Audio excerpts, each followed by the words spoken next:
throne.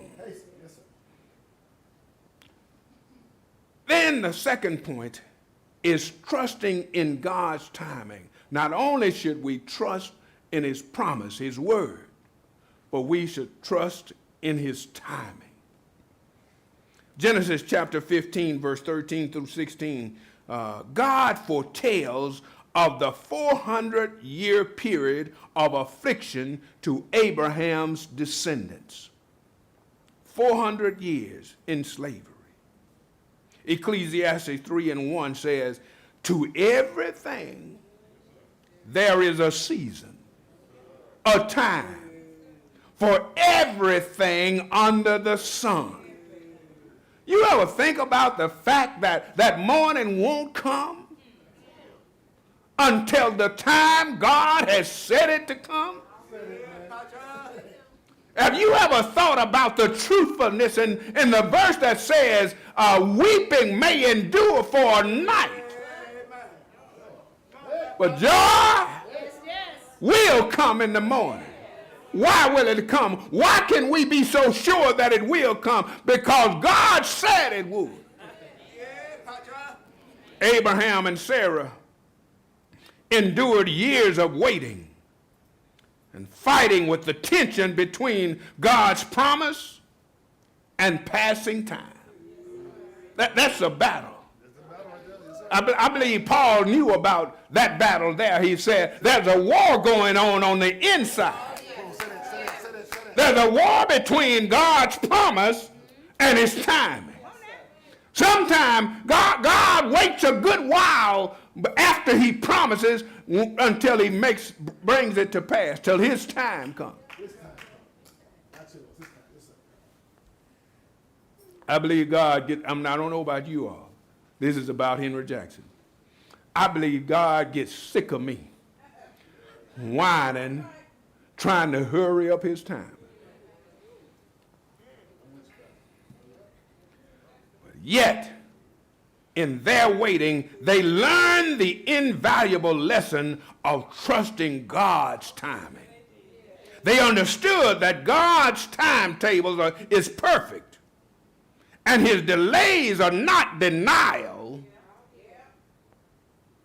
And as we navigate our own seasons of waiting, we need to echo their faith, believing that God's timing is always impeccable, even when it seems prolonged, like God is taking too much time. He will come through after a while. Isaiah chapter 40, verse 31 says, but they that wait upon the Lord shall renew their strength. They shall mount up on wings as eagles. They shall run and not be weary. They shall walk and not faint. They that wait on the Lord. You have to be careful how you run out and try to get ahead of God. You have to be careful how you come up with your own plan, because your own plan is going to fail. We can be sure of that as much as we can be sure that God's time will come and his plan will succeed. We can be sure of the fact that when we try to run out and get ahead of God and come up with our own plan, Sarah, Abraham, come here. Look at Sarah. She calls Abraham over to her. Come here. I'm just putting it in my language. She says, God is taking I know he promised you. But by now, I don't think he's going to do it. Been a while now, but so I got a plan. The plan name is Hagar. And she's going to be waiting for you in the tent tonight, and when it get dark enough, you go in to her and lay with her, and she'll produce to you a child that I can't. Before you know it, after God had then produced his promise,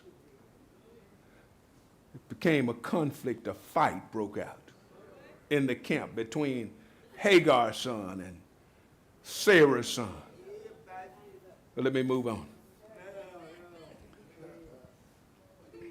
Psalms 27 and verse 14 says, wait on the Lord and be of good courage, and he shall strengthen thine heart.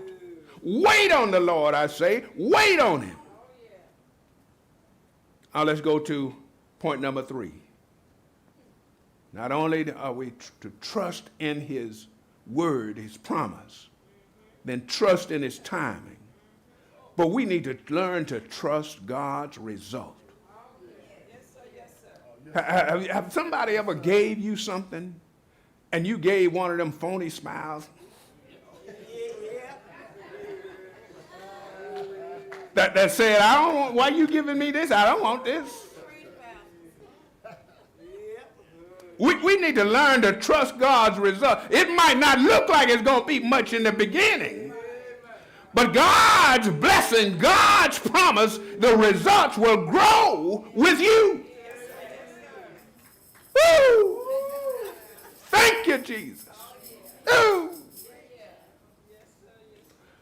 I was telling my lovely wife over there sitting by herself. I don't know why she's sitting by herself like that, but I told her the other day, I said, honey, I was just thinking about it. When we moved from where we were to where we are now, and you start giving away all of the furniture, and start spending all the money we had on new furniture.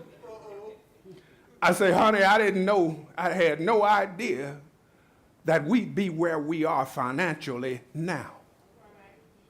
But God, not only did he answer her cry, she wanted to live in a house that nobody else had lived in. He answered her cry, results.